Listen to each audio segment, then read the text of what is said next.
So Salubria, an icon of history. It's in good hands.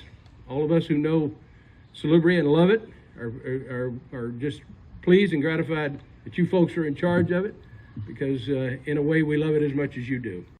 The Virginia Department of Historic Resources does not take to updating their markers lightly. The process is very thorough.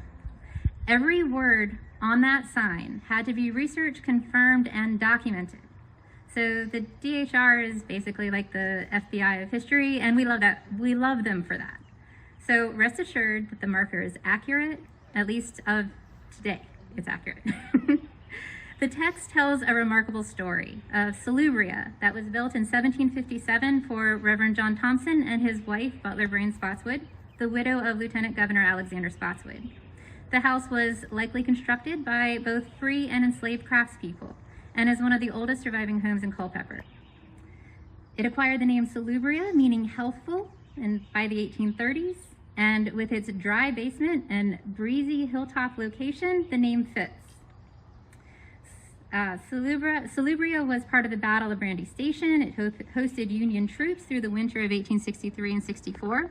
In 1878, Salubria became the birthplace for Rear Admiral Cary Grayson, physician to President Woodrow Wilson. It's a place that has changed with the times and with the people who lived here. So just like our own homes, Salubria has been utilized in different ways throughout the centuries. So just like when the kids move out and their room becomes a guest room, a home gym, or in my case, a pottery studio. But here's the most exciting part. We're just beginning to publicly interpret Salubria. So this is kind of our before picture. And here you all are at the start of an entirely new chapter.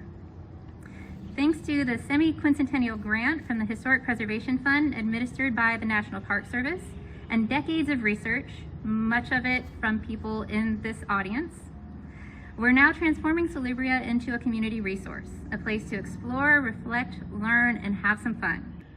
During the Civil War, there was no county in this country that was more impacted, more fought over, marched upon, contested about than Culpeper County. 8 military campaigns open here and close here.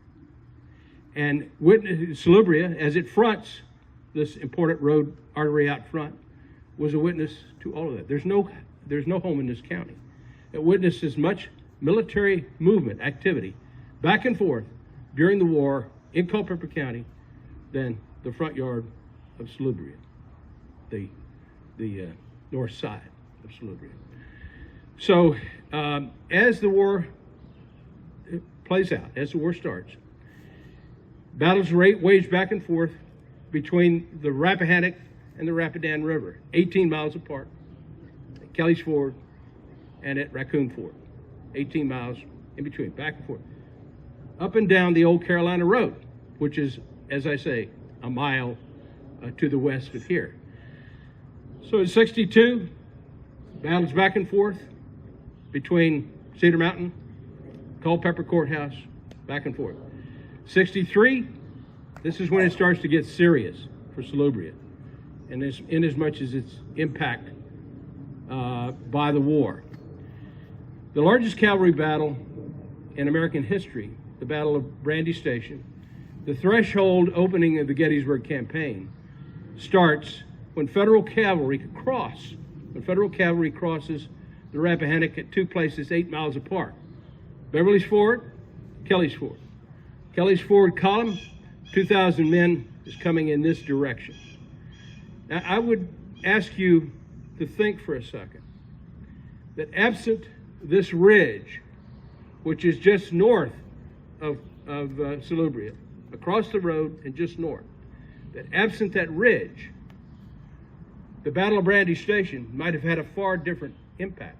The Confederates knew that the only way they could stymie, block, stall a Federal attack was to hold that ridge. If you're looking at the event in Culpeper County during the Civil War that impacted the county more than anything else and in a devastating manner, it was a winter encampment of the Army of the Potomac in 1863, 1864 for 5 months.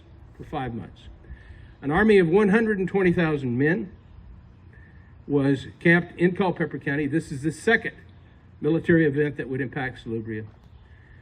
And as those soldiers camped here for 5 months, gathering their strength for the May campaign to come, the overland campaign to come, Confederates were south of the Rapidan in Orange County.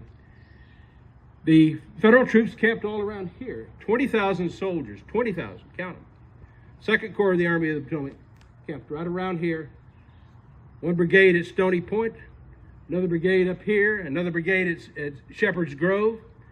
The 3rd Cavalry Division was in Stevensburg. George Custer,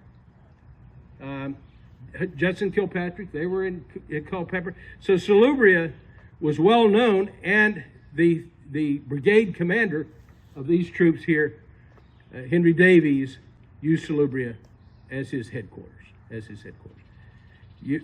Certain Federals refer to Salubria as the fort. They wrote letters home describing it as the fort. That's what it looked like to them, the fort. So this was the center of cavalry activities, cavalry camping activities during the winter of 63-64.